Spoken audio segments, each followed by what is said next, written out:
And he likes it like nice and tight. I like it nice and loose. There we go.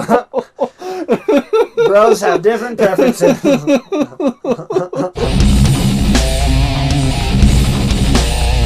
So, no, this is totally narcissistic. I don't care what happened to her. I want to see my own face during the scene when I'm yelling and see if the acting...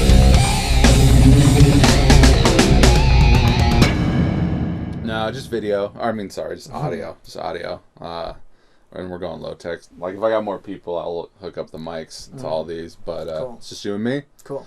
So we're recording. Welcome to Sequel Podcast. I'm Matt Bonta. I'm Drew Ernhout. Drew, what's up? How's it going? Not much. It's good, man. How you doing? Not too bad. We just went over this before we rolled. Yeah. So, I don't know. What do we talk about? Talk about you in the movie, how we met? Yeah, sure. Who you are, what do you do? I didn't know really the format. Yeah. We haven't had much time to really talk. I auditioned. Did you audition? Yeah, I auditioned. I saw the post on Reddit. So you're one of the Redditors. Okay. Yeah, got a couple of them. Yeah. Yeah. So I saw it on Reddit, and I had been back in Reno for not that long, since I moved back to town and was trying to get back into acting and stuff. So I saw it and was like, oh shit, yeah, I'd like to do that one. Interesting. Well, and then later found out that we know each other anyway. But all right, well, okay, let's check it out. Okay, so you see the post on Reddit. Well, first off, Drew, you're in the movie. You play Scott. Yeah, I play Scott. And we're done with the movie. The movie's done. It's filmed. Sweet. It's not. We're still editing. Filmed, still editing. But yeah, so we're done as far as, everyone knows, as far as you know. It sucks because, once we're done, you're living your life. And you're oh, didn't I make a movie at one point? I realized when you texted me, oh yeah, I guess I haven't told anybody anything or any updates. Not that anything's changed. We're just still editing. Since we finished, we've been editing. So it's just a matter of getting it colored. So right now it's all cut together, basically. 99% is the cut that we want. So we went through, we did the big sweeping cuts that we were going to do. We watched the movie last week. Sweet. It's 2 hours long. Really? How long are you shooting for? God, not that long. Yeah, not too long. And that's without credits. So no opening credits, no closing credits. That's 2 hours. Yeah. I would love it to be an hour and a half. There's no way. Well, that's a lot of cut. Yeah, there's no way I can cut out a half an hour. Yeah. I'd have to lose the whole subplot with the 20 years previous stuff. But I'm not going to do that. Yeah. 145 would be nice, but probably at most maybe 10 minutes I can get rid of. Yeah. Maybe. Well, even that's a lot in cutting footage. It is. Yeah. And then realistically, maybe 5 minutes. That's okay though. Out of that 2 hours, it is okay. And we watched it, and it zooms, so it's not oh, this is boring. Yeah. So everything in there feels necessary. We didn't feel obvious cuts here. We watched it all the way through, and it was fun, and it zoomed. Yeah. I guess about the pace, right? If it has a good pace, then you don't notice the time limit. Absolutely. Some movies are 3 hours long, but if it's got good pace and it's cut. If it's a good movie, it could be 10 hours long. So that's where we're at right now for everyone that's listening, for you, anyone I haven't talked to in a while. We got a good cut. Now it's just Greg is coloring it at work. He brings it over here. And we swap out the footage. I see. From there, it'll just be sound mixing, making sure the levels are even where we want them at, adding music and such. And then, I don't know, that'll be it, I guess. Do you think you'll have to do any ADR or anything, people coming in? No. No. Cool. I know, you were there on the biggest day, yeah. the windiest of windy days that we had. I think last year, Reno was this number 2 windiest place in America. Mini Chicago. And Chicago is not number 1. Oh, really? Chicago is not number 1. So that's where we're at. Because I know you called to ask, or you hit me up, texted me and asked.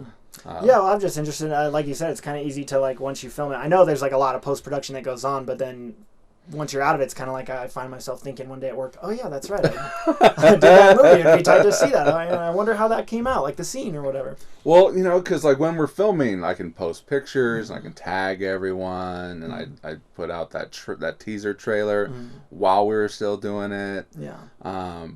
I think you were the first person to be done. Yeah. So like you did like 3 days, and that was it. Yeah, You were done. Yeah. Do you remember when that was? When your last day was? The last day was in the summer when we drove up to the mountains. I know which day it was. Do you remember when it was? July. Month? Was it July? Or, There's no way. There's no way you made it to July. No fucking way. Are you okay?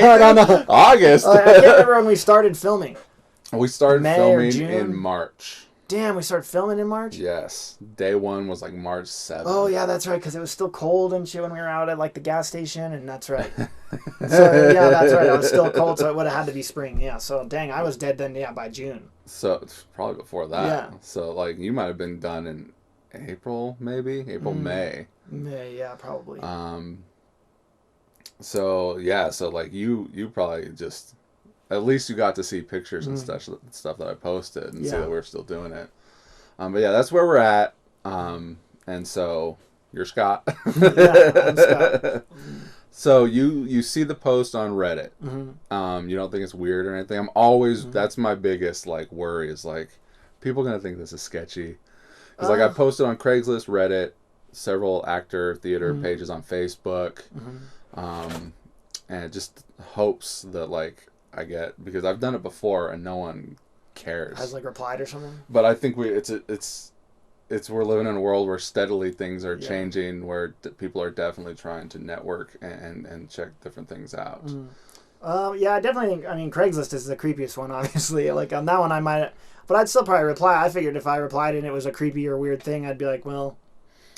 I would be able to navigate that and get out of it or whatever. Well, for me, it's like email.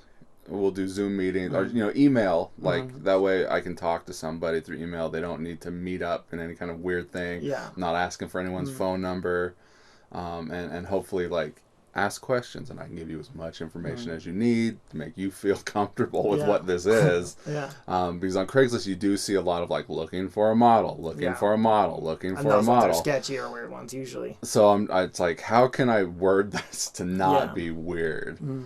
Steve, I don't know. Did you meet Steve? I don't think you met Steve. He got he's in the movie because of my Craigslist ad. Yeah, okay. And he came from like Sacramento. Oh, and he saw it and came all the way up? Yeah. Well, I mean, he auditioned on Zoom. Yeah. And we gave it to him, and then he came up for it. He was here for the read-through. Came up for the read-through. You were there for that? Yeah, and I auditioned on Zoom. I do remember that now. Okay. Yeah, I video chatted with you guys. I do remember. So, yeah, so you didn't think that the Reddit was, you didn't have any kind of, like... Not really, but I'm like, chronically online. So, like, for me, Reddit isn't so weird. I more saw it, and I'm active on, like, the Reno one, and just saw it and was like, oh, shit, that'd be a really cool thing. But I will say, I didn't think it was creepy, but I kind of took it for, like... grain of salt, like, okay, this is probably nothing or it's probably not going to pan out, you know what I mean, just because it is on Reddit. But yeah, I mean, I figured reach out to it. That's how I've gotten a lot of my like theater work or anything like that from this kind of stuff, either like word of mouth or just seeing some weird thing and being like, oh, you're the guy who replied. Yeah, I'll do it. Cool. So I'm not really weirded out by it now. And it's great because I'll turn that off. It's great because that initial sweep of trying to get people to be in the movie, it was very positive response. And when I tried to replace people that dropped out or I needed some other things that maybe I added, like it was just trolls that were responding to my Reddit post, and it's like, fuck, damn, sucks. Really, like what people like just it's always like the porn jokes and like, oh, I'll do it, I'll throw a wig on or whatever. I hate shit like that. Yeah. I hate that shit so much, especially when you're trying to actually get something done. Right. Like exactly, like we put a lot of time into this and everything else. So so that's great. I'm glad that you auditioned and that you were in the movie. Not the part. You made it, man. That was great.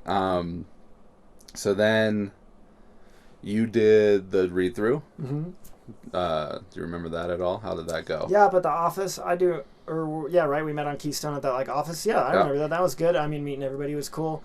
A lot of people there. Yeah. If anything, I mean, that's probably the only time I met some of the people. Oh, right. Because then, I wouldn't have seen them later at filming. And then at the cast party. People who came and stuff. But yeah, the cast was really bigger than you'd expect, you know.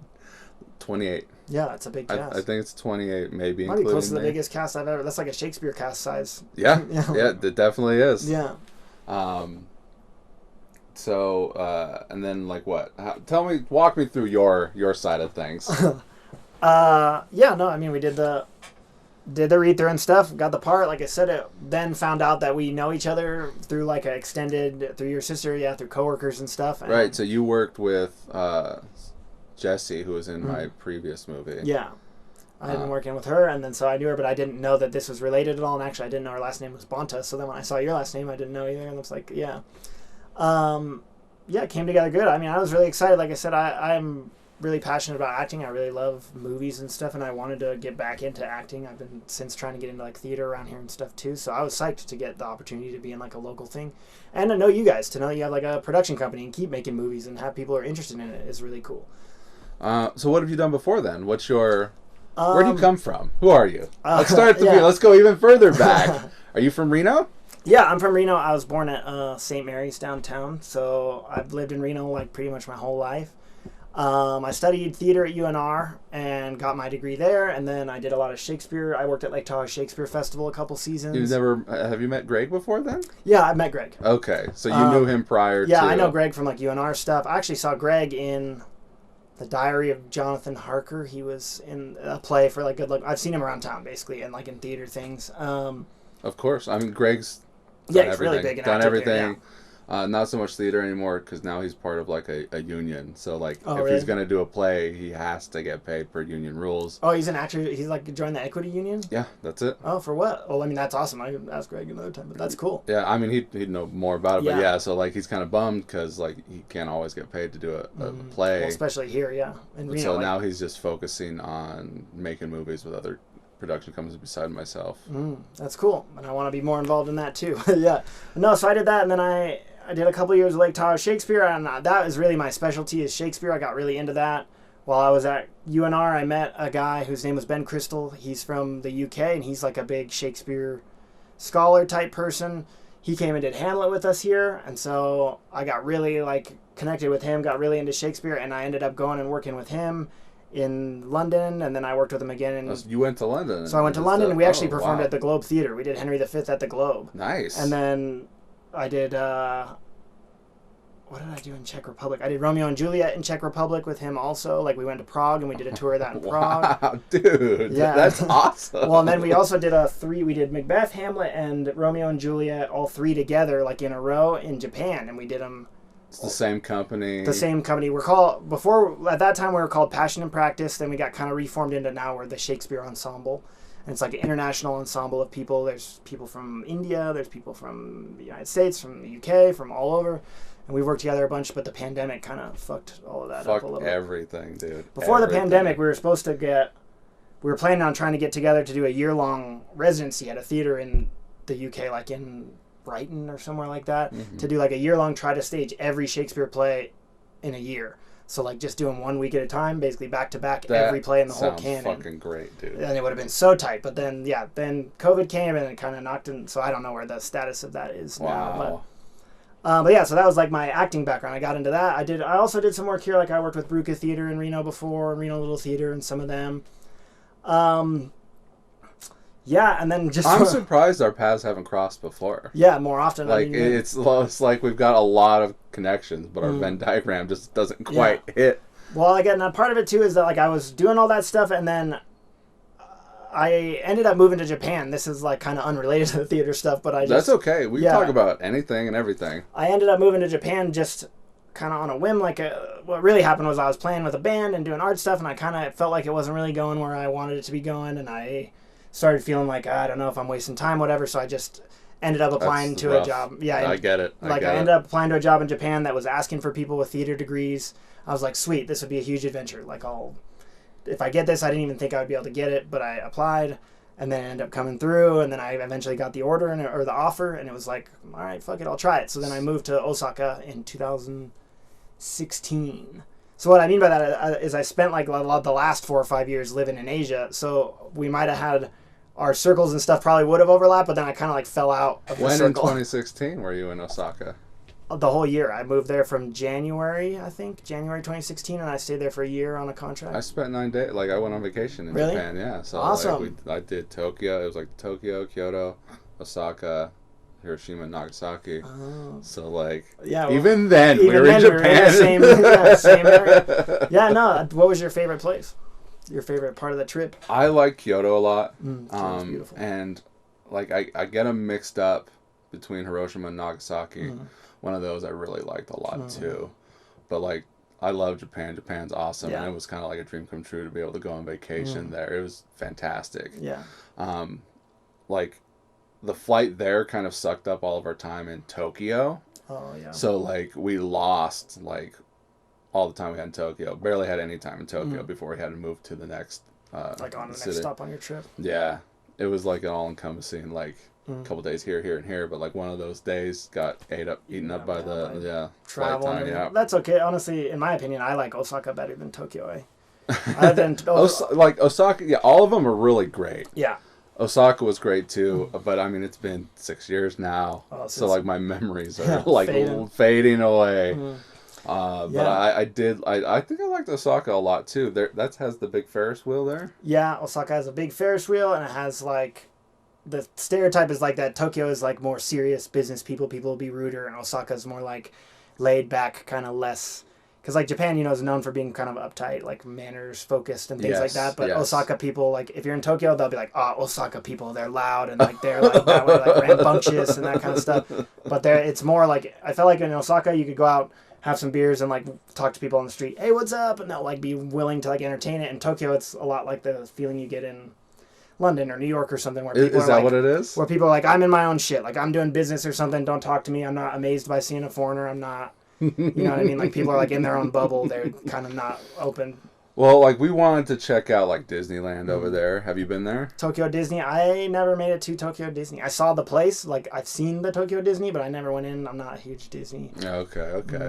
And then like Akihabara. Akihabara, yeah, really cool. Check that out for a little bit. Love all the street food. Like going on vacation is kind of like about street food. Oh, yeah. Wherever you can go, check out the street food. The okonomiyaki. Yeah, takoyaki. That's my favorite shit. That's just so good. Like when we go to San Francisco, we'll hit up Japantown to get the food. Cool. Yeah, cool. Yeah, that's cool. So yeah, I did that. So what did you do there then? That they needed a theater degree. In Osaka, the first year when I went there, it was like a it's like a huge Costco. It was called Osaka English Village, and it was like the size of like a Costco building, like huge. And it was divided. It had like 28 different themed rooms. So like a movie theater, a restaurant, airline. There was like a dinosaur park where you could dig up fossils. And it was like, they called it edutainment. So like English, education, and entertainment mixed together. So like if you came in to the restaurant one, like people would bring their kids, you'd have people like role play as a waiter. And you might role play as like a customer and you teach them how to serve, or vice versa. You'd role play as a waiter and the student would have to like order food successfully from you in English. It was supposed to be like, the idea was Japanese kids who were studying English could go there and get a chance to like see American culture, English culture, stuff like that, and practice their English communication for if they were ever going to travel in the future or something. So it was kind of like a theatrical job in that sense. You do like characters or, things like that, but you teach them like basic English phrases and stuff. So I can't really say I was fully there as an actor, and I can't really say I was fully there as a teacher. I was kind of Are you like fluent in Japanese? No. After I spent like 3 years there total, and I could get by. Like I could do bar conversation, I could talk to people, but like the way I tell people is I could say I'm happy, or I'm doing this, or I work at this place, but I couldn't tell them like the way you can in English. Oh, I feel this way because, and like complex thoughts or thoughts that are like abstract. Absolutely. I couldn't do. Right. And that was partially my fault. I didn't really study that hard. I mean, I picked it up like there, but if I would have been planning to stay there really long term, you would have to get in like classes and stuff. Like you can. Well, how long were you there? You said what? 3 years. 3 years. But so I did a year, then I came back to America and I lived here again for like another year or year and a half. Then I went back again to Tokyo, and then stayed there for about 2 years, and then. Yeah, then moved jealous, dude. It's cool. I mean, you could do it. Like they have the English jobs there. It's good. Japan is definitely a place that's like, it's amazing, and I love Japan, and like everyone looking from the outside would always be messaging me, I'm so jealous of you, like it's so great, but like when you live there, it's just another place, you know what I mean? Like, and you know, traveling, you do kind of find that out, whether it's state to state, or like, you know, because I've been to like Canada, Philippines, Hong Kong. Oh, cool.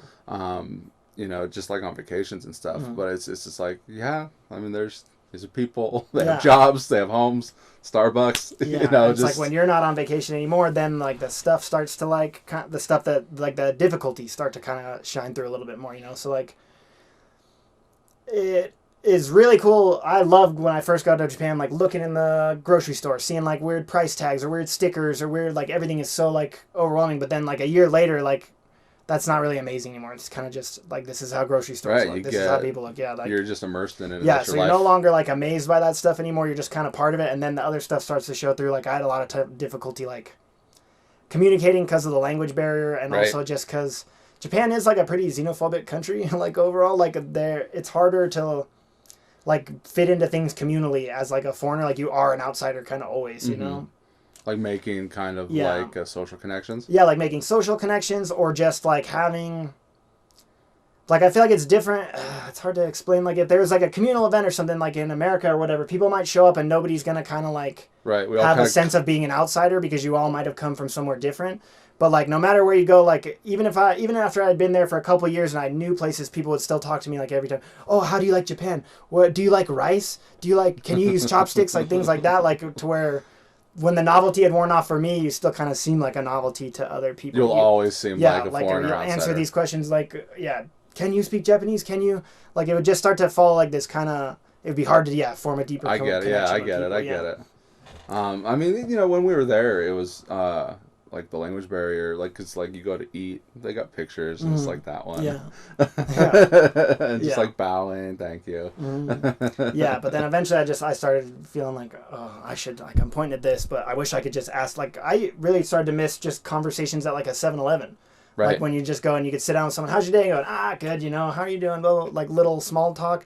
Like when you don't have that communication, like when you can't break that barrier, it's kind of like, I almost feel like I would have to like memorize the steps that every interaction would take. Like if I go to a store, I know they'll say something, I'll say this. Like, you know, there's just back and forth. Okay, it's complete. There's no like going outside of that lines. Like I couldn't say, oh, I noticed this or something. Like I started missing like little moments of like connection or like making a comment, maybe somebody else jumping in with it as well. Yeah, or just even stuff as far as easy as like you take for granted that we all grew up together. We know the same like cultural TV shows, whatever, like maybe funny jokes or something. We all know when we shared together, but like there, you're not part of that kind of cultural thing. You can't tell someone like, oh, this reminds me of Boy Meets World because they didn't have any of that kind of stuff. You know? Right, they can't. So like a lot of your cultural reference points and stuff are missed. It's like... That's not to say I had some great friends in Japan. I still have friends in Japan that are there, and like they were amazing to me. I had great times, but it was a lot. I just I don't know what I'm trying to say. I get burdened by like feeling like I wasn't at home, feeling like I was so far from my family, feeling like I couldn't even like read my mail without like someone helping me. Like I needed to get a cell phone contract, so I have to get someone who can translate. And even though I might be able to like do some of the language, I definitely can't read kanji. I can't read Japanese. It's like really complicated. Oh yeah. It just started to feel like, dang, I'm like a 30-year-old kid here. I need someone to like take care of me, even on my basic stuff. Like I had to cancel my internet when I moved, and I'm like going around trying to find someone to be like, can you help me cancel the internet? Doing that with someone who speaks English is impossible. Yeah. Sorry, I went on a little tangent about Japan. No, we're here to talk. We're podcasting. Sweet. I mean, like, I don't know you. Let's get to know each other. Cool. The audience of whoever is going to listen to this, maybe they don't know you. They definitely don't. Maybe they'll want to. Yeah. Oh, you know, I always forget. Like, hey, everyone who's listening, thanks for listening. You know, subscribe, like, share, and, you know, respond, hit us up, and everything else. Yeah. We're I'm on only Instagram. 20 minutes in. Yeah, go ahead. I'm on Instagram. Hit me up, Drew Ernhout. Not really like have a... That's just my personal thing, so anybody can... Well, look, I mean, you can check out Drew, and you'll see Drew in the movie and possibly future movies, hopefully. Hopefully. And anything else, and, you know, maybe we'll get into festivals, and we can send you here, we can send you there. That would be awesome. You can meet Drew and, like, Dubuque somewhere. Yeah, I'm down. Representing the movie at some horror festival with Yeah. like 1 screen and 10 people. Oh, still down. That's sweet. Yeah, that's really sweet. That's the dream. That's the Yeah. dream, is to be like, hey, Drew, I can't go here this weekend. Can you make it? Or, just to everybody. Like, hey, everybody, we've got these festivals.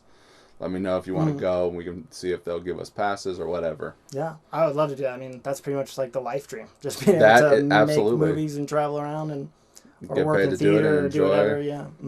Hell yeah. So that was Japan. You came back. Cool, yeah. So I went to Japan. All the things I said kind of took place. Got tired of it. Didn't really want to. I just didn't really see a future there anymore. Like if I looked like 5 years in the future, 10 years in the future, I was like, I don't know if there's really a place for me here. And I have a lot of family here that I felt guilty about kind of missing. Like some of my cousins have kids now. And, my grandparents are getting older. My parents are getting older. I started to feel like, dang, how many years can I really afford to be away before I'm like not really... Yeah. Like, I won't know the kids. I won't see them, like, when they still are, like, when my older family members are still here mentally. I want to be there to be able to talk to them and stuff. Yep. Yeah, so I just the time kind of ran its course. But I stayed there all through COVID.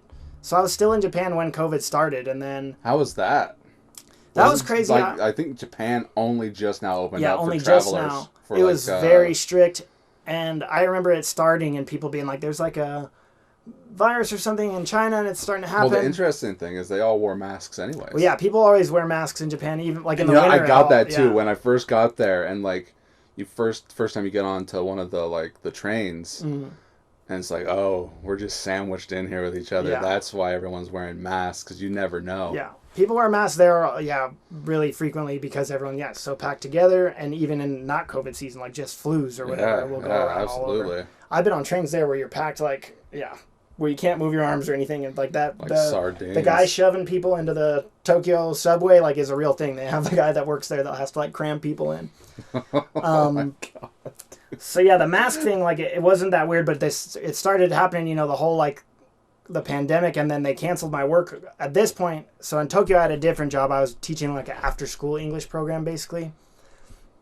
And they canceled our first one. They're like, for the rest of the week it's canceled. There's some virus or something, and we're gonna just kind of wait and see what happens. Well, then that drug to we canceled for 2 weeks, then 2 more weeks, then a month. And I ended up not working for 3 months in Japan, just getting paid. You got paid 75% of what your regular salary was. Basically just sat in the house and drank wine and cooked food. But it was very surreal to be in Tokyo because it's so crowded and so crazy. And then once COVID happened, I would go in my neighborhood and there'd be just nobody. No one on the street, no one anywhere, because everyone had to be inside. Right. But it's a weird, it's crazy to see somewhere that you normally see so congested, where you're just thousands of people to then just blank. And you'd hear Japan has still the old air raid system things where it'll be it'll warn about an earthquake or something. They'd have messages about COVID, and you could just hear it echoing for across the whole city, miles, because normally that'd be drowned out by cars and people or whatever, but you could just hear the echoing. Yeah. It's freaky. It's remind me of Resident Evil kind of. Just see Silent nothing Hill. and then hear that the siren thing and be like, whoa. But that was cool, yeah, except for, again, it's even harder. I was already feeling isolated from being in Japan and just the communication and whatever, friends and stuff. Then that changed to being physically isolated while also being still in Japan. Yeah. Can't go out, can't the bars and stuff that I normally was alleviating my lonesomeness with, I could no longer do. Yeah, I think that kind of led to a lot of the reassessment of being okay, well, maybe it's time to pull the trigger and get out of here now. Stranger in a strange land. So I stayed there 3 or 4 months before COVID, but then I flew back, and that flight back, no one. Me and maybe 3 other people. Really? So I had a whole row. I lay out, wow, drinking wine and stuff. But it's also it's crazy. Those big flights, wine drinker. Then I was, but I do like wine. But I flew back all myself, came back here, and then I think that brings us up to about right before the movie. Okay. I'd only been back for 6 months, maybe. Where'd you go to school? UNR. Oh, Spanish. Before high school, Spanish Springs High School, and then then UNR. Okay, I went to North Valleys, but you're younger than me, right? I'm 32. 32. I'll be 33 in March. Okay, and I'm 37. So one high school block across. Right. Pretty Yeah. much. So I did 2 years at Hug, which they just got rid of. and then my last two were at North Valley's right when it opened. Oh, because it got built, yeah. So we were juniors. We had no seniors, so we were kind of like 2 years you as were juniors. double seniors, yeah. That's cool. Man, and people loved that. All like my class, they fucking like it was all about like no hazing, no initiating anybody because like we didn't have any upperclassmen no to one fucking to haze you, dick around with. So, well, they got real tight about that. So did you live out here too, like in Cold Springs, or did you live in? Yeah, like Stead all my life. I grew was up out here. Cool. Yeah, I was born and raised in Reno. I lived. There's a trailer park on Stead Boulevard. I was there for like 20 years. And then I moved up like Silver Lake a little bit. The apartments. I lived there for 5 years. Got a house in Spanish Springs. Lived there for a year. My first wife and I. We bought that house. We lived at the apartments.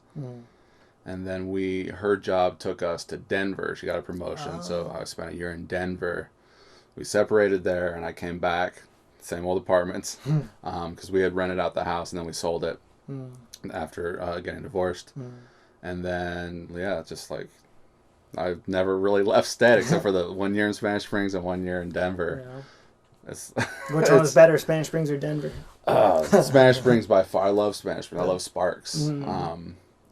I had a house, like, there's an elementary school over there, like, behind, like, Best Buy. Yeah. I live, like, right down the street from there. Oh, sweet. Okay, yeah, that's a nice town. Blue skies. Oh, cool. Yeah, I know where that's talking. My cousin lives over there, I think. Does your cousin have my house? I don't think so. Maybe his name's Mike. I don't know. I don't know who got the house, but, like, I loved that house. I thought it was a great house. But marriages. Divorce and separation. That's okay. It sucks. So, I've seen that you've done comedy. I've seen it on your Instagram. Yeah, that's You don't true. do that anymore? No, I do. I'm still trying to get into that too. I mean, those Instagram clips weren't even that long ago. That was kind of my first ones from like about last year. I mean, after like hiring you and stuff, checking people out and following and everything else like that. I started doing it. I'm really into, I really want to start my own podcast. I'm really into comedy and like listening to podcasts and all that stuff. And I really do want to do stand-up and stuff. I was doing it at Coffee and Comics down there, like on Plum or Moana. And they have one like every week, and this will sound terrible. I'm not trying to even talk shit about it. It's like great. I went a bunch of weeks and I started feeling like, I can't write enough jokes to like keep up with this, and I'm just doing it for the same group of like 5 people that are hearing. Like I kind of got on myself of being like, I talked myself out of it a little bit. I'm trying to get back into it. I want to do it. It's just with all art stuff in Reno, this is partially me and partially Reno. You feel like there's like a ceiling to when you reach it. Like once you like you want to get in, you want to get really active in the community or whatever, and then you do, and you start doing like theater or stand up. But then after like a month or a year, like after not that much time, you kind of recognize that like, okay, now I know everybody else who's active in this scene right here, and there's not really like a next level up. Like there's not like and the casinos have a venue that you could get into and get paid to do comedy at. It's not that. It's just like, okay, now I know the people are doing comedy here, so I could just see them every week here doing this. Yeah, no, me and Greg, the podcast I just posted, for this week, we were talking about that same thing with like theater is like it's always the same people that go and see these plays, and it's like kind of very incestuous in that way. Is that like the art community needs to find a way to get the people who don't go to these things to know about them and want to give it a shot. Yeah, I agree with that, and I agree with we need some sort of like professional.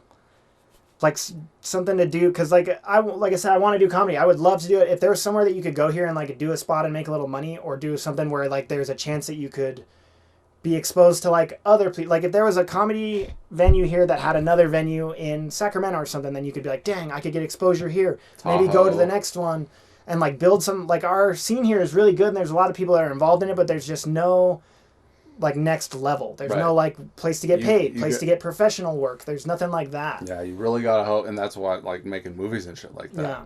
And like doing plays, it's just like I can make a movie and I can keep making movies, and I have kept making movies, but like then what? Yeah, there needs to be somewhere to put them or someone to get them in front of or something. And I agree with you. So that I kind of like psyched myself out of the comedy a little bit. I fell behind on it. Yeah.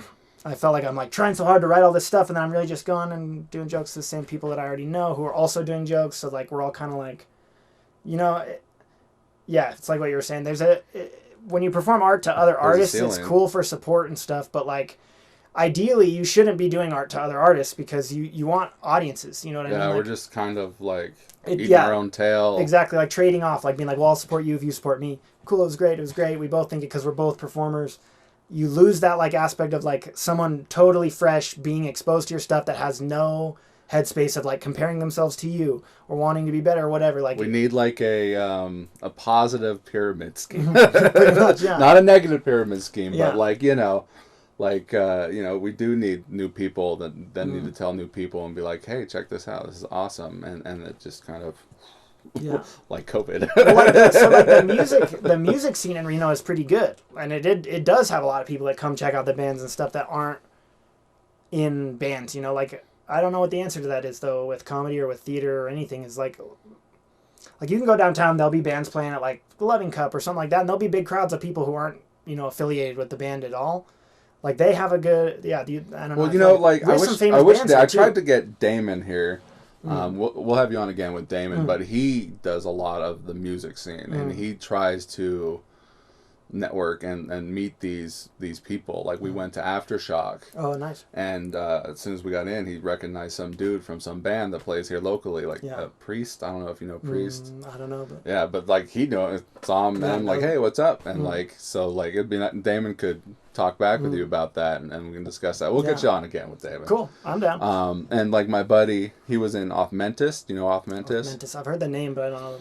I think COVID killed them. Killed the band. Yeah. Dude, I'm sure a lot of bands, artistic groups, like theater troupes, whatever, I'm sure a lot of them died during COVID. Right. Because I think for a lot of people also kind of just, people rearranged their life during COVID, you know what I mean? Like, found out. Well, fortunately for me, that's when I started getting new equipment and started like kind of boosting what I can do. Sweet. Like, all my previous movies were very much like who I know, friends, families, coworker, and maybe they knew someone that was willing to help out. That's how I got Jesse, because like Ian and Jess. But like this, it's almost all new people. Like, other than like Corey, who's my buddy, who was on all my movies, and Greg, who I work with, Greg, who knows everybody. Yeah. So like, yeah, like this movie is huge for me. Branching out. The only setback for me on this movie is that it's not my intellectual property that I'm trying to sell myself as well as all you guys on. Yeah, I was wondering about that too. So what, like, really are the possibilities with the film? They're mostly going to be the same that it is for my own movies. Is just submit to a festival and hopefully someone sees it that likes it and likes the actors in it, likes what I do as director, as writer, and it's like, what else can you do? Oh, like work on another project or do something. Or raise money, like, hey, I like what you can do, let's get you a budget, and let's figure it out. Yeah. And that's what it's always been for, like, I guess since 2014 when I started submitting. But, like, lower quality back then, better quality now, better quality actors, better quality equipment. Well, technology, Think that we do live in a great time for that. Well, cinema cameras are... you can get them now for yourself. Well, that's what I mean. Like, this kind of equipment, even that's just in this room with us, is like, would have been unheard of like 20, 30 years ago, even for someone to be like, I want to make a movie. They wouldn't have had this. That, like, or, 5 years or even ago. like music stuff. Like, I have, same kind of thing. I have like a lot of music, audio recording equipment. And sometimes I'll sit and think, like, the Beatles didn't have this. Like, the Beatles didn't have any of this shit that I have in my room right now. They had some junky guitar and drum set, and then, like, they were and just able some to guys go to a studio. Like a punch-in record and all that. Like, they did not have the ability to do stuff like we do. Right. But, equivalent with that, everybody has that. So everyone has it on their iPhone. Yeah, there's a lot of... Yeah, that's which crazy. is also discouraging, and it's discouraging and encouraging. Because people only want to watch TikToks, and I want to show a 2-hour movie. Yeah, nobody has, like, kids these days don't have the attention span to watch something like that. And that's how it feels when I submit a feature length to a film festival. Is like, I feel that, like, judges might not have the attention span to watch front to back. Like, you can give up on a movie 5-10 minutes in, but you need the whole experience. You don't buy the ingredients for a cake and eat them one by one. Yeah, you got to make the cake. It's one piece, and then. Yeah. But like short films, I think get more attention because people will watch 5 minutes, 10 minutes, and then they'll do an hour block, and someone will sit for an hour. Audiences will sit for an hour and they'll watch the shorts block. Yeah, I think that's a good idea. So like trying to do the feature thing is really tough, especially when it's like oh, that person's watching it for, if they want to put it in, but do they like that kind of movie? Maybe that guy over there likes that kind of movie. Let him watch it, but that won't happen. You don't know who's watching it. You don't know who's judging, and you can just hope for the best. That's why I think horror is a little bit better for a film festival, like a horror-specific film festival, because hopefully everyone there is there because they like horror movies. So they'll watch a horror movie rather than like submitting to like a generic festival. Yeah, and having to... Maybe somebody that doesn't like horror movies is watching them. Or something... not quite genre defining. Yeah. Like, which is what I do. Most of my movies are not genre defining. Like, I like crime movies, but I think they're funny also. I throw drama in there. I throw some horror stuff in there. I just kind of make whatever I think is cool that doesn't really fit into a box. Yeah, that's awesome. I'm saying that's awesome that it's possible, because I also like that. I like weird kinds of art, I guess, and stuff. So really, like, my ultimate goal, like Louis C.K. he does all his stuff on his website, and now like he basically for like 20 years, whatever, he's kept everyone's emails and he's just kept a giant mailing list. But now he has enough of his own content to just have his own his own website with his own stuff that he just made his own movie. Right. Same thing, genre defining. Like, it's not really like it doesn't fit in a niche or in a blockbuster type like movie theater or something, but he can make this like niche art that goes directly to the people that want to see it. So I think that ultimately is the thing. There needs to be like a sequel hub where it has like your films, and then like a variety of other things, people's like this podcast, all that kind of stuff.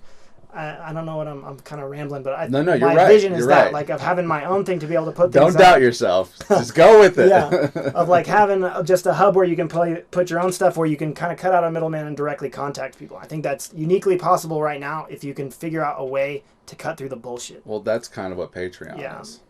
Patreon directly kind of, being able to be right. You're a content creator, and someone likes your content. Yeah. The only thing is it's a wash of content creators. Yeah. Well, there's a shitload. You got to cut through it somehow. But yes, I'm really inspired by what the podcast dudes do. Like all these different podcasters who started 10 years ago, comedians, whatever, that now have these like hundreds of $1 million empires that is all just the same thing they were doing, and they control all of it. Like, right. I think that's very... it's very cool. We'll get there. Yeah, we're working on it. I'm saying. Yeah, well, and always bring more people in too. You know what I mean? Like, now that we know each other, then like I know other people who act and do this too. And next time it comes around, maybe more people come in, whatever, and they'll keep growing like that. I mean, and that's why we did the Zoom meetings for the auditions. Is we were still kind of right there where COVID was starting to, like, obviously it's still the same year that we auditioned and shot the movie, but everyone's still COVID. It's all still on the mind, right? So like, and also I don't want to like turn anyone off by like, okay, we're going to meet here and we're going to audition. Yeah. So just doing the Zooms was fine. And like, hey, here's the scenes, right? Here's the sides for the movie. Yeah. We'll go over them. It just sucks when you get like a shitty internet connection and like it's like freezing. Zoom blows, that whole thing blows anyway, just like having to, hi, we're both talking the same. Oh, sorry, go ahead.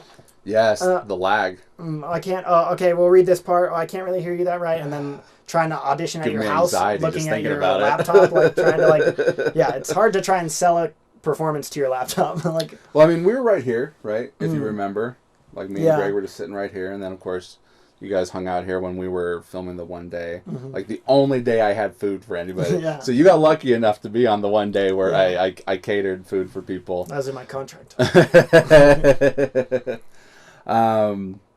So I guess from there you came back, and then I don't know, you just did the comedy just been diving thing. in. Like I said, I did some comedy and stuff.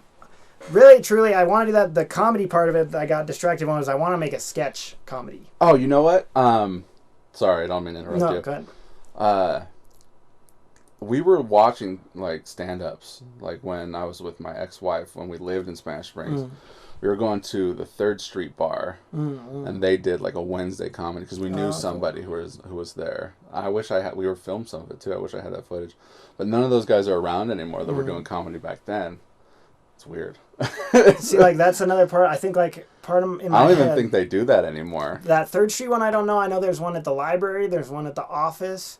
There's one at Damon likes going to the office bar, the library bar. There's ones at there's one at Coffee and Comics. There's one at Pizza Baron, or not Pizza Baron. What's the one by the Nugget down in Sparks? The pizza... Blind Onion, there we go. Blind Onion. They have one. There's a couple more. There's a few like open mics around Reno. And you haven't done all those yet? I did 3. I did The Office, the Library, and Coffee and Comics. I did those a few times, but I haven't done all of them. But I do think what you just said piqued me was like they need to get their own channel. It needs to be like a Coffee and Comics, and then like that could be a way to spread. Right, it's fun to go up there and do it, but yeah. Well, and just have it every time so that like you could have hundreds of. Because otherwise, out of sight, out of mind. Well, yeah, Studio on 4th before now it's called Dead Ringer, but that bar used to be Studio on 4th, and they used to have bands and they'd film every performance. Then you could go to Studio on 4th's page and it would just say Studio on 4th day 450 or whatever this band, and it had like after a while it looks really cool. And it's a huge library of content.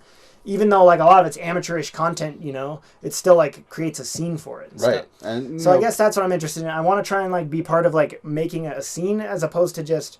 I feel like I've gotten out of my system the part of like I'm now just excited to be on a stage, or like I'm excited just to be in front of somebody. I still am, but that's not. I want to like take it somewhere further than that. So that's what I'm trying to think. Yes. Other people need to be just as motivated as like you and me, and that's what sucks is it feels kind of cliquey.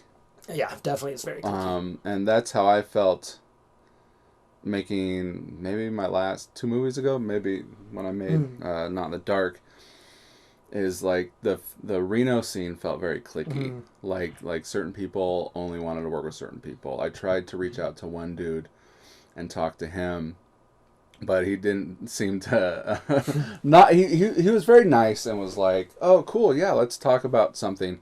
And what I really wanted to do was to expand as a writer-director and get people other than just my friends, family, and coworkers to be in the movie.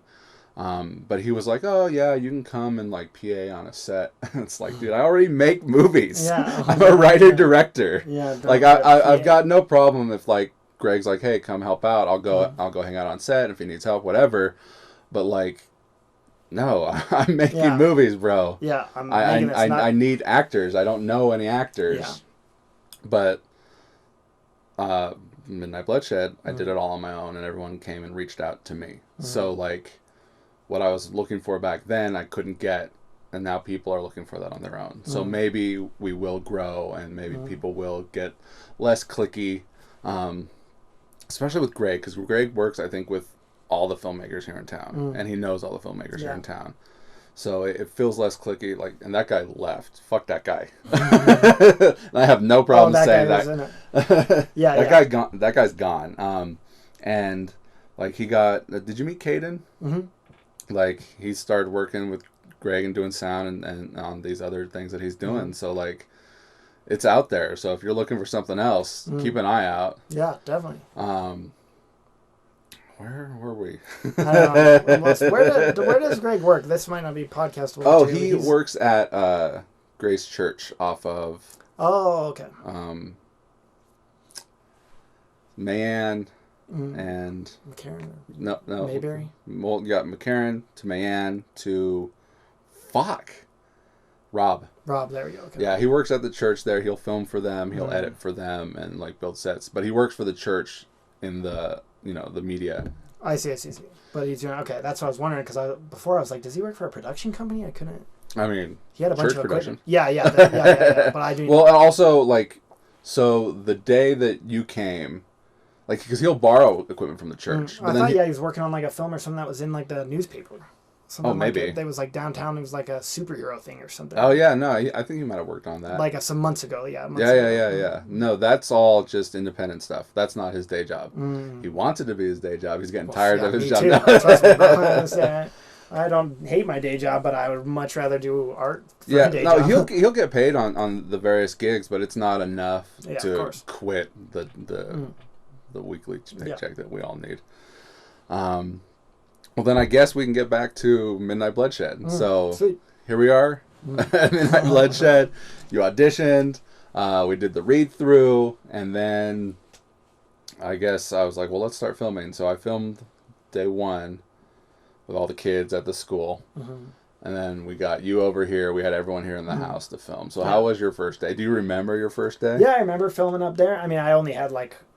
You were on the second half. Yeah, you and a couple of the chicks were all the second half of that. That It's shit. good. My only concern for myself was that I look a lot older than those kids. Fuck them. Yeah. They're just kids. They don't care. The audience isn't gonna care. No, it's all good. I really liked you for Scott when we did the audition. Like everyone that auditioned pretty much got a part. There were a couple people that didn't, but like immediately, just by like seeing and hearing everybody, it's like, okay, I'd write a name down of which character I thought they could be, and it rarely deviated from that. The only thing that sucked about that is I made the mistake of putting it out on a Nevada film page, and like a bunch of Las Vegas people hit me up, and I'm like, there's no way you're gonna want to come out here. Well, yeah, that has a bigger, entertainment hub, like people. Right, and it's just like, hey, thanks for reaching out. You do know this is in Reno, and I can't pay your flight here, and it's not paid. And some people were like, it's not a deal breaker just yet, right? So some people auditioned that were in Vegas, and one person in the movie came from Vegas to be in it. What, really? Yeah. So in the in another part? Yeah, in the scenes that take place 20 years ago, she's in that stuff. She came up. Wow, that's dedication. We had to get it all done in that weekend. Yeah. But and same with Steve, who came up from Sacramento. He came up from Sacramento for the read through, for his first day of shooting, and for his last day of shooting. So he drove up. But I mean, even Sacramento is only a 2-hour drive. Yeah. Vegas is an 8-hour drive, if not on a plane. Yeah. So plane's an hour if you got miles saved up. So tell me about your first day. It was good. I came up, met everybody. Cussed at everyone. The first day wasn't that much stuff, was it? It was like, it really wasn't. Come on, we're gonna get in the car or whatever. Right, and then the driving. That's right. We did do Greg took you guys out on the car. First time I ever drove and acted in an actual moving car. I mean, like that was actually moving. Yeah, that was the first time. How was that? Was that weird? Cool. Yeah, it was weird. It was only scarier in a second because I could feel myself being like, well, the shot's gone, so like I need to be prioritizing that, but the reality is I need to be prioritizing the driving. See, the driving is the realism about it. And, I love car scenes. I love writing a scene in a car. I love people in a car and them talking and filming it. And I love the actual driving. Like, I love all that shit. Like, and Greg hates this. Greg is almost the exact opposite of a filmmaker as I am. I'm very much like a guerrilla filmmaker. Like, let's go out there and let's do the real thing and get a real kind of, like, the lines are all fake, the script's fake, it's all made up. But like, if we can, like, put something real on the camera, it'll come off looking like real. I guess. Real. It is real, yeah. And Greg's very much like, no, let's spend an hour, let's set up the lights, let's do all this. Shot look perfectly. Yeah, I see. And he likes it like nice and tight. I like it nice and loose. There we go. Bros have different preferences. Wow. But yeah, so like, and I wish that I could have been in the car with you guys. And like my other movies, usually I'm always holding the camera. Back then it was a smaller camera. This one's a much bigger camera, so it's a little bit different. And it's nice having Greg there so that I'm not doing everything. Yeah. But like, there wasn't room in the car. You had Jacob in the back running the sound. Yeah, too many people. And then Greg was just in the next empty seat when he was filming you, filming Allie, filming Nui. So he was just, where he needed to be. Is that what you guys did? Because I wasn't out there. That is I trusted Greg to get it done.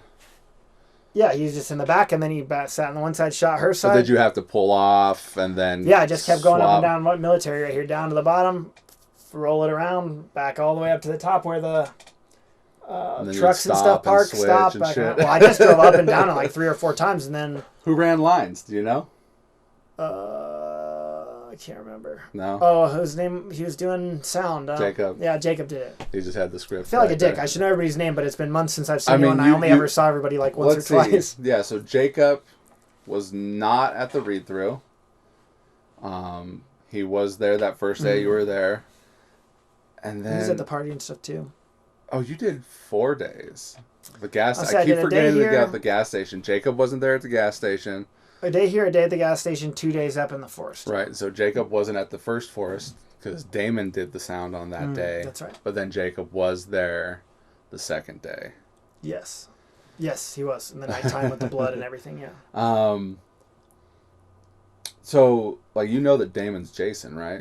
Okay. I called it in the beginning. Okay. I asked him when we were here at that. Do you remember I asked him? Well, he has that shirt on. Yeah, and I said, "Oh, so are you Jason?" Thing. And he was like, "No." I'm like, "Oh, well, I just thought because you're wearing that shit, you were the guy playing Jason." And he's like, "No." I wanted it secret because but we'd see, and like if we had a big budget and a big schedule, I could have like had like whoever was playing Jason just away from the people. Yeah, just show up on their call. Right, and let's set up the scene. Let's do the scene so that we could have Jason kind of come in, and then maybe the actors will have a little bit more intensity about him, whoever it is. But like, we didn't have all the time, so it's like, okay, Damon's Jason. They didn't find out until the day of. Yeah, that he was. But even on your one scene, Damon wasn't Jason that day. I had Eric. It was, yeah. Because Eric had to kill Damon. Yeah. So. He had to get killed. So yeah, we had to rotate in double Jason.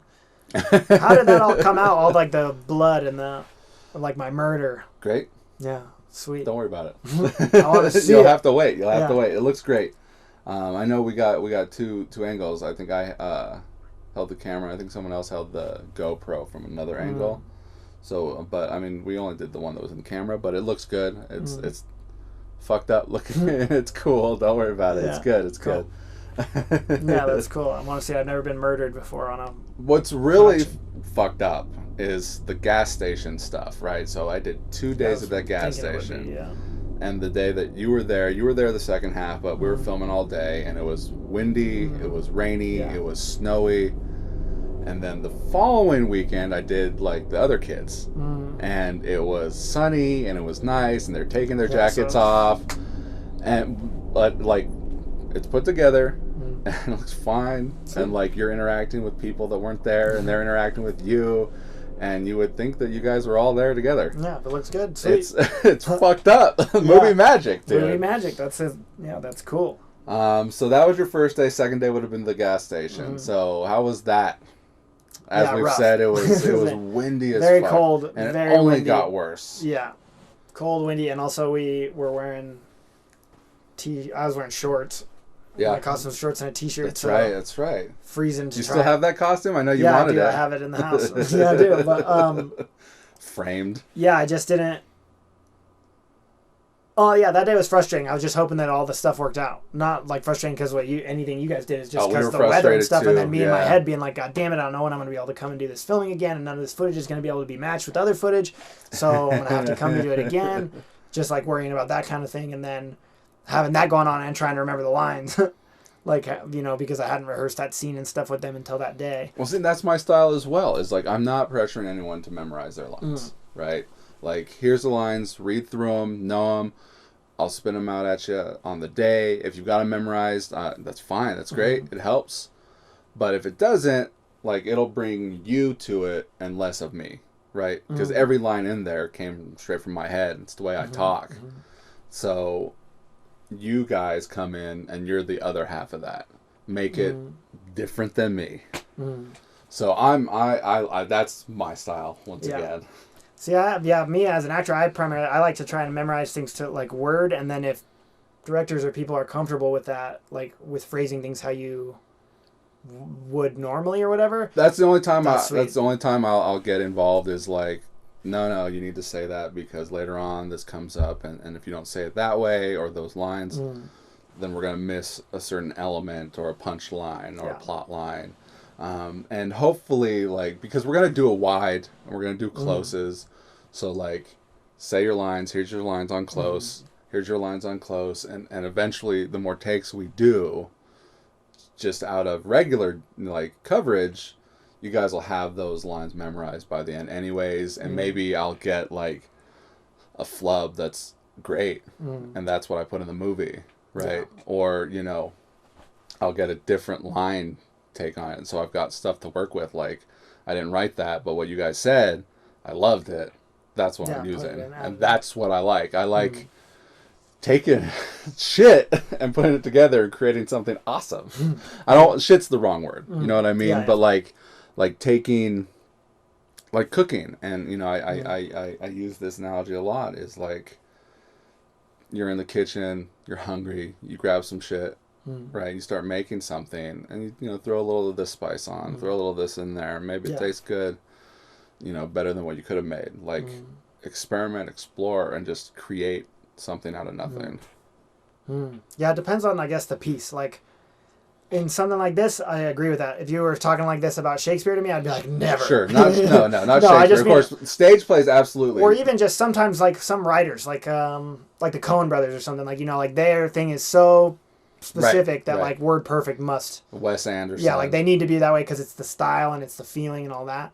So I'd say for me personally, I'm like one or the other. I either want to be part of something like that where it's like it must be exactly as it's written, or part of a thing that's like, okay, we're all here, we're kind of like creating this, like, here's what needs to happen, this. It takes a village. So let's just make it go on. Like, all right, these beats that has to be hit, the lines or whatever you'd normally talk like that. Yeah. I mean, I know, like, we made a Jason movie, and it's like about as far from real as something could possibly be, but it very much feels like one of my other movies where it's more of like, and like, so it's about me, it's about you, but like, my stories tend to be more about if I took like this weekend out of these people's lives and that's what we're watching, rather than like, oh, this is a movie about this and this happens and then this happens at the end and these people die, these people live, everyone lives happily ever after. Mine is more like I took this interesting section out from these people's lives, and that's what we're watching. Those are what my movies are kind of about. Like I don't do a story that takes place over a week, a month, a year. Although this one, there's a 20-year time gap. Time's good. But really, it takes place over like a day. Like everyone gets together, they go camping out overnight, and then it ends. So really, we're watching these people's lives rather than like. I mean, we are watching a movie, but, like, fall into who these people are and get involved. Like, you're hanging out. That's what it is. Like, I like watching a movie where I feel like I'm hanging out with these characters. I want you guys, the audience, to feel like you're hanging out with my characters for this weekend. And that's what it is. Yeah. I feel like that, too. Yeah, I agree.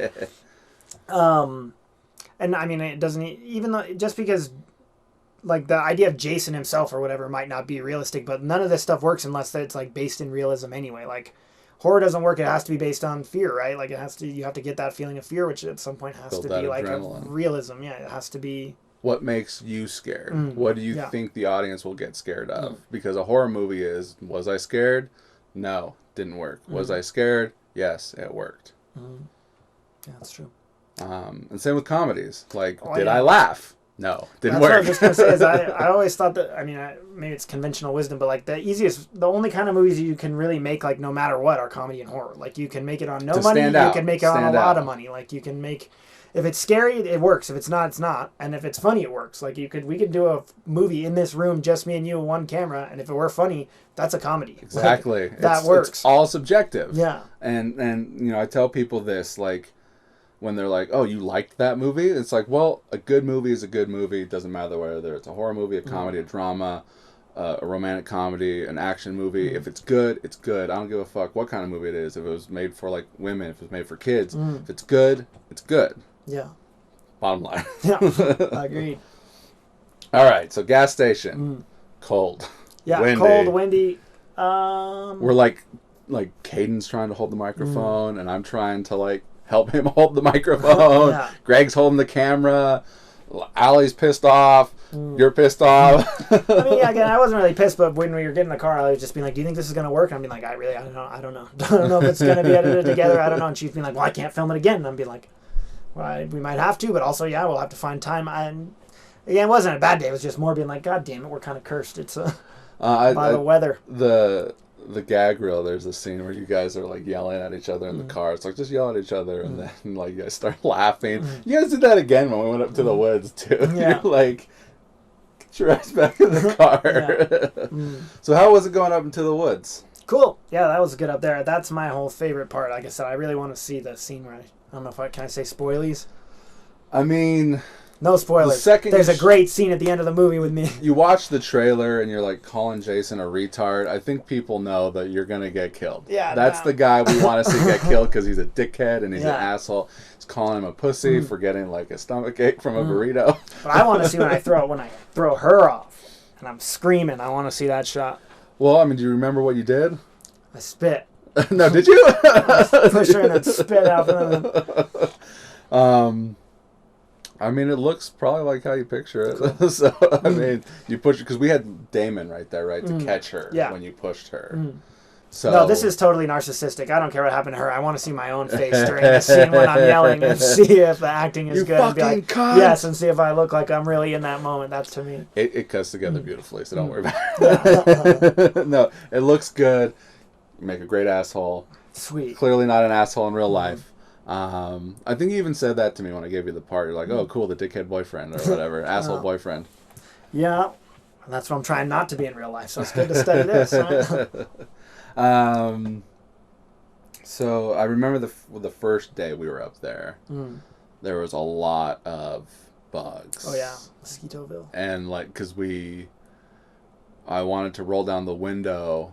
And it just kept coming in when we had, I remember this. I think it was some kind of like reflection or a lighting thing that I needed the window down. Oh, and I think what did we do? We ended up putting we covered it the over screen, with the curtain, shower curtain. Yeah, thing. Yeah, shower curtain that I used to filter light through. Right, and then we put light through that. I think the light was too bright or something. Rolled it up into the window. Pretty sure. Yeah. I think what we did was close the door on it. Oh yeah, close the door on it, not the window.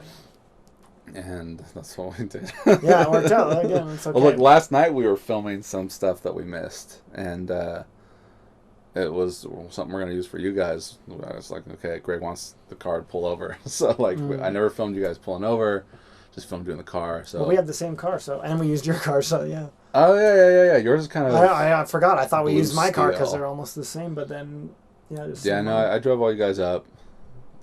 In my car. Yeah, that's right. And I was driving your car at the gas station too. But we had to dick around with the bugs. The bugs. Yeah, too many bugs. That's true. I do remember that. They and the freaky quiet of the. Well, I remember Damon at one point pulled his gun out because he's like, thought we heard a noise back there. I don't think there was a mountain lion, but yes, he did. Oh man, that's good. I think I got a little bit of that on camera where he's like, "What's that noise?" and then he walks off camera. It's just funny because we've been screaming and yelling and stuff for like hours, and then he hears somebody. He's like, pulls his gun out. And he's like, "If it's there, I'm gonna shoot at it." It's like, well, the mountain lion, if it's not scared by us yelling and breaking shit, it's probably not gonna know that you have a gun like pointed. You know what I mean? I don't think there was a sound. Or like to shoot. I don't think there was a mountain lion at any point. I think it was just funny. I mean, we spent so much time up there all summer long. Like, I mean, you were there twice. Did you guys shoot near there again when you shot the rest of the stuff, or where did you go to shoot? The same spot. The same spot for the camping area? Yeah, I guess you have to because that's where... Well, I mean, not really. They're actually... So, it's not on the poster. Oh, right here, where he's on the motorcycle pulling Jason. That is up by Galena. That's Galena. Oh, that's right. You guys had a house or something up there, huh? No, that never happened. Oh, did I tell you about that? Did I put that in an email or something? I think I might have read some. I remember something about it. Yeah, no. So Corey, who plays weed, knew somebody. He worked with somebody that's like, oh, we live up in Galena. You can come shoot in our backyard. But they got cold feet, like week of. Like for no reason or just. Well, there was a reason, but I think it was just like their own cold feet. They were like, oh, the HOA is getting like tight about it, and it's like. Why do they know? Yeah, that's what I was going to say. How would they know?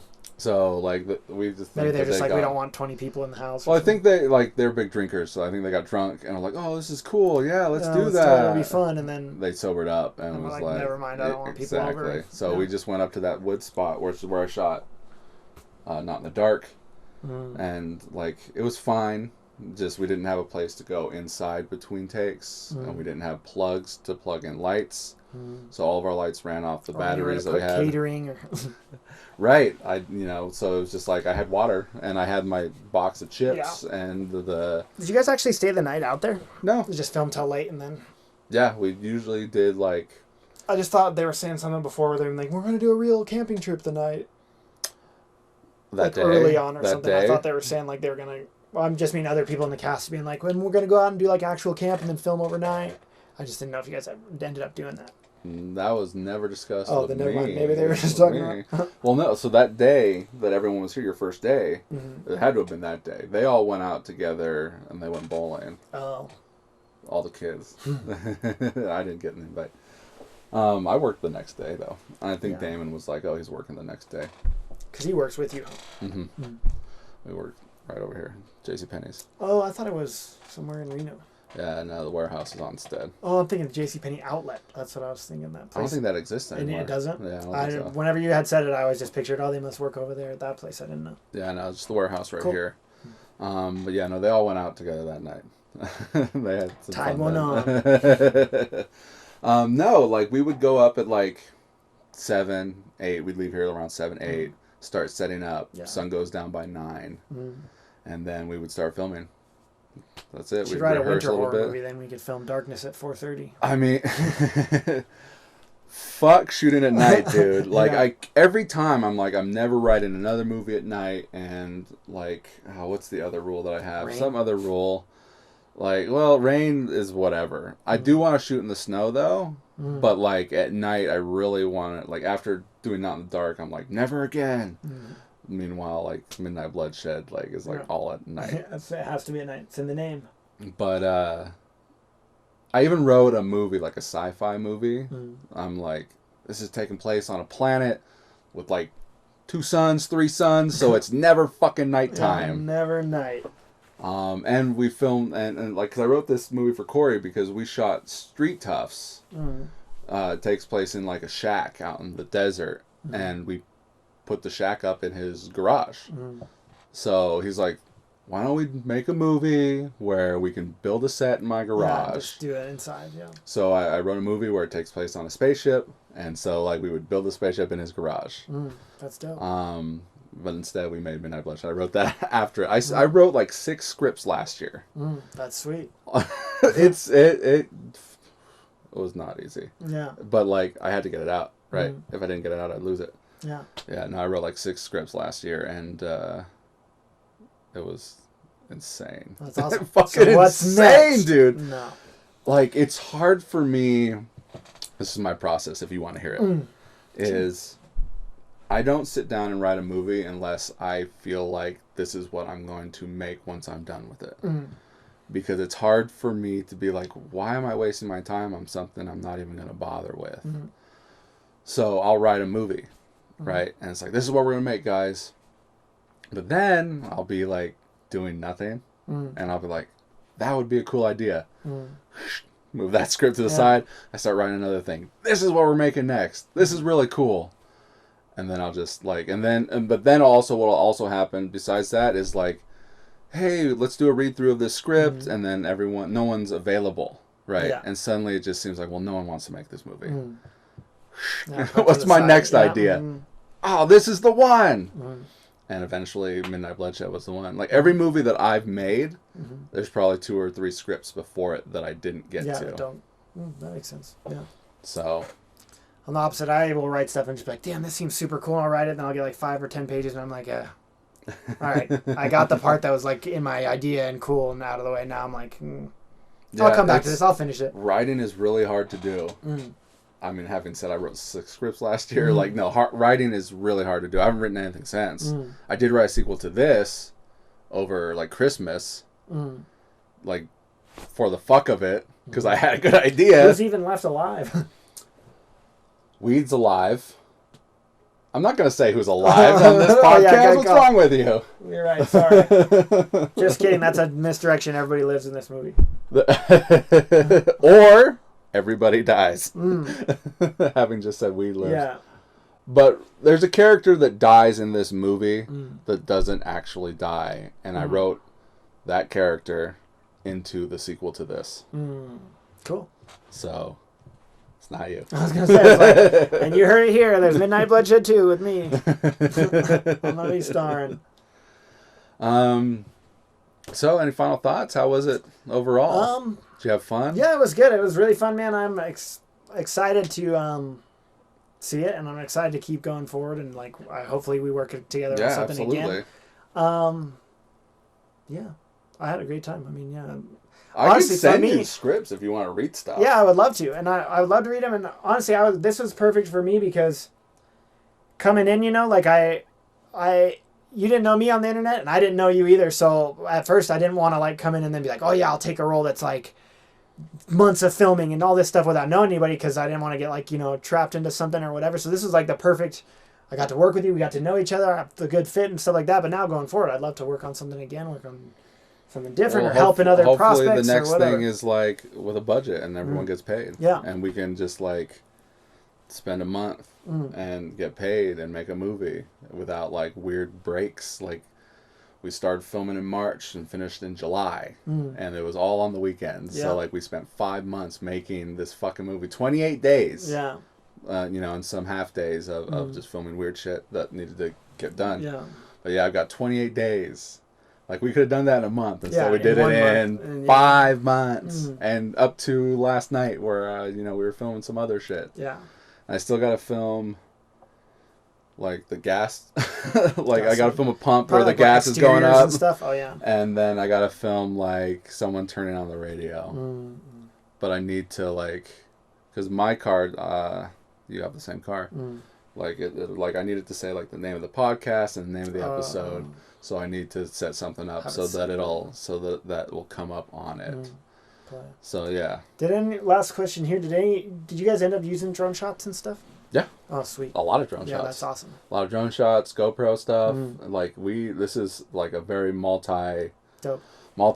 The drone thing is very interesting to me. I want to get a drone. Well, I mean, you were there. Yeah, I saw you guys do the ones out here. I meant more like, I wondered if you brought them up into the woods and stuff. It's got some above the woods ones. That's awesome. Woods. We got the lake.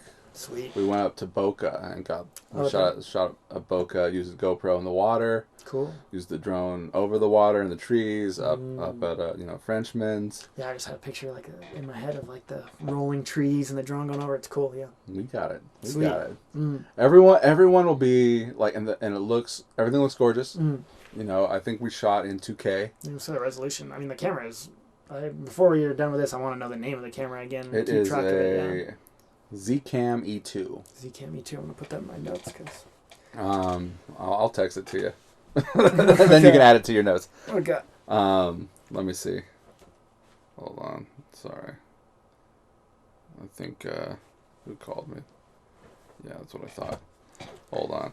We're not done yet. No, it's okay. And look, I'm gonna grab one of the Stark swords over here. And the ice, and you got. Well, look, this ice. I know we are wrapping up though. Ice. Where do you see ice? Ice is. Isn't ice in the back? Oh no, that one. The pommel that's Longclaw, huh?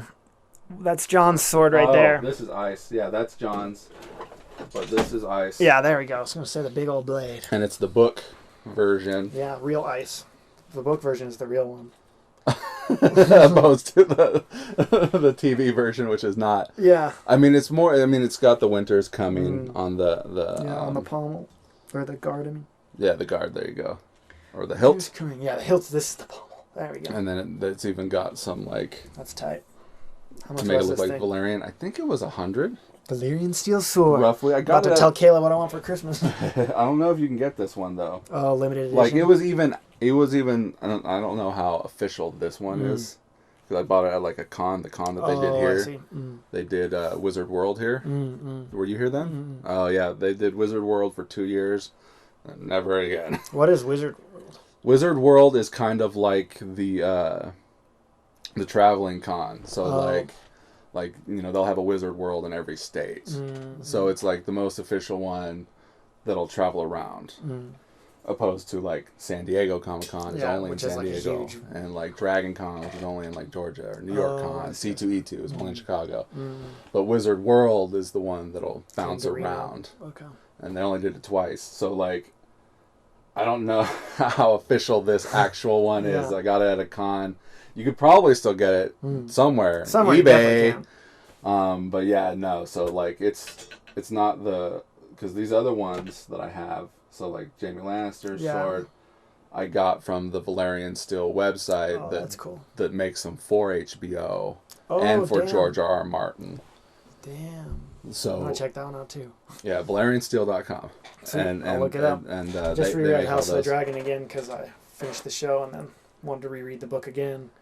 It's dope. And then after that one, I got into being like, I want to read about the actual English history, like War of the Roses and stuff. The and real I'm reading shit. it, and it's he wrote House of the Dragon exactly like they write those history books. Like really, like I'm feeling like reading it side by side. It's almost exactly like I almost feel like he read these exact books that I'm reading about English, and is like mimicking it. Like it. But I got into this, and I know the history of it so well. I was like telling my girlfriend, I started thinking and being like, if I would have spent half this time memorizing real I know, monarchy and like lore and stuff, I could tell people all these like facts about real life instead of being like, Jaehaerys Targaryen was like, the third of his name, and his first son went on to like be this. Like I could know that about real stuff. So yeah, no, I like, I've lost a little bit of it, but like when the show was on, deeply steeped in that Me too. mythology and history of everything. It's like, and just reading the books isn't enough. They're so it's a good thing they've got that Song of Ice and Fire wiki. Yep, Song of Ice and Fire wiki and the Reddit boards. I'll be on there talking to people about it. Yeah, I'm a big fan of a Song of Ice and Fire. Well, is that it? I think we were wrapping up. We shot in 2K, and Greg was over here, and we were looking at different things, and he's like big movies don't even really shoot like when we go to the movie theater. Yeah. We're not watching a 2K version of a movie. Like they might shoot it in 2K, 4K, 8K, 6K, whatever, but like what they render and the resolution and everything, we're watching just like whatever's right below 2K, like a 1080p or whatever it is. Because Greg was researching it because we were kind of messing around when he comes over and edits. Like ours is like 16:9 or whatever. Yeah. But like we had something on there that went like wide, and we had the black bars, and I'm like, that looks nice. I love a good wide screen.